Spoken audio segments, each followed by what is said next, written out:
you need to know who your audience is. You need to know where your audience are, your target audience are. You need to know what they want, what they like, and that is where the For You page comes in. It gives you what you like, kind of content you like to consume. Like if you check my Instagram and discovery page now, what you will see there is food, you will see aircraft, you will see like musical stuff, keyboards and all, you will see cameras. That's what if I open my For You page By now. the way, I saw the video. You were playing an instrument. Yeah, I play the keyboard. Yeah. Yeah, so if you check my Instagram now, that's what you see my discovery page. Why? Because that is the kind of content I consume regularly. If you check some people, let me give you a story. We were on a meeting. It was a virtual meeting, and then it was to push a brand out. And then one of the men is like, "Oh, why are we putting it on Instagram? Instagram is always showing women wearing brown pants and Ooh. all of that and all of that." Everybody first kept quiet. The man kept hammering and hammering, and somebody, one of the guys there said, "Sir, it would be good if you don't push this further because where it is going, you won't like it." The man was like, "No, we are not putting which. Why are we using it?" Then the man said, "See, you are the one. It is what you are consuming that Instagram is showing to you. So you are exposing yourself here." Everybody went quiet. That man did not talk again. So these social media platforms are, a very solid example of knowing your consumers or your potential consumers or potential customers, and then tailoring content that they love. So brands too need to adopt that, know who their consumers are, and tailor content for them.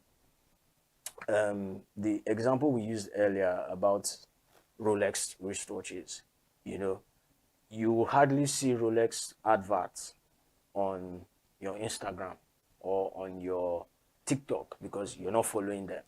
You Yes. get, Yes, true. but you will see other adverts that suit you because of your taste or because of where you are at.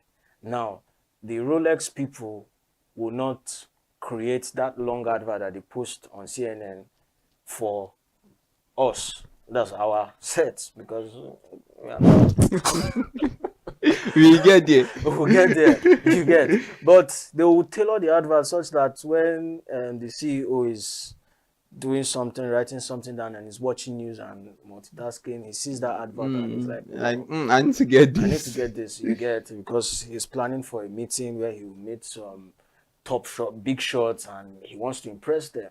You understand? So, see, Rolex knows who they are trying to reach and knows where they can reach them.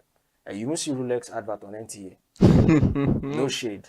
Yeah, absolutely. I understand. Yeah, so that's it. It's about knowing your consumers, knowing where they are, knowing how to reach them, and knowing how to create your story that resonates with them. Interesting one. You've said a lot, and this is, I mean, every episode of this program is always a masterclass on its own, and you really given us another masterclass today. All of these things you've said, they are very powerful, and trust me, you said it earlier on that it's quite expensive because you getting content creators, videographers, all of these people, Editors and and all.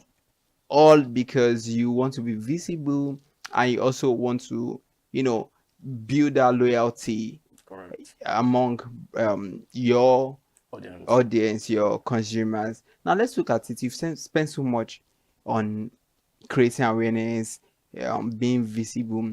How do you, as a brand, track that return of investment on campaigns, on the campaign performance, as well as you optimizing spending through digitalization in a way that you don't have to spend so much? And even if you have spent, how do you then know that, okay, you've made profit, Or loss. okay, or yes, these are the people that we've gained. They've built that trust has been built and all of that. Okay, so one good thing that a lot of these online platforms have is analytics. You get on X, we see it. If you don't have 5 million impressions, you cannot monetize your X. So if you're interested in monetizing your X, you start wanting to create content that resonate with people of X.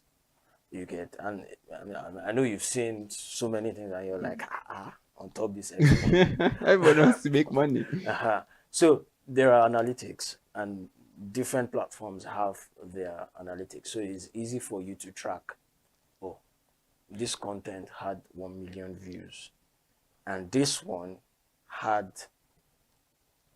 5 million impressions, or it had less. So what was in that content that is not in this content? Now it now goes back to what we talked about, how data helps us make informed decisions. Now you're seeing the analytics. You're seeing all of this. That one is red. This one is green. Okay, we grew from 1,000 followers to 1,100 with this post. But with this post, our followers dropped. You get, and you're now able to go back to the drawing board and say, oh, this didn't work. And now, what's it called? Running paid ads also has its own analytics too. You know how many people viewed your adverts. You know how many people made purchases based on your adverts. And if nobody made purchases, or if it wasn't really something tangible, you can say, oh, this advert did not work. But it does not mean that all you spent to create the advert has gone to waste. There's what we call repurposing content. We repurpose content. Okay, so maybe we can cut the videos and rearrange them, in the post-production, and then post again. Maybe we can do it with a different kind of caption, because even your caption is important. Absolutely. Your caption also tells a story, also tells your brand story. And so brands should capitalize on every avenue that they have to tell their story, and do it well, tell a good story. So if you've invested so much into creating content, of course you will expect returns. But then again, sometimes the returns may not come as quickly as you expect. Sometimes it takes time. It takes time. It takes people getting used to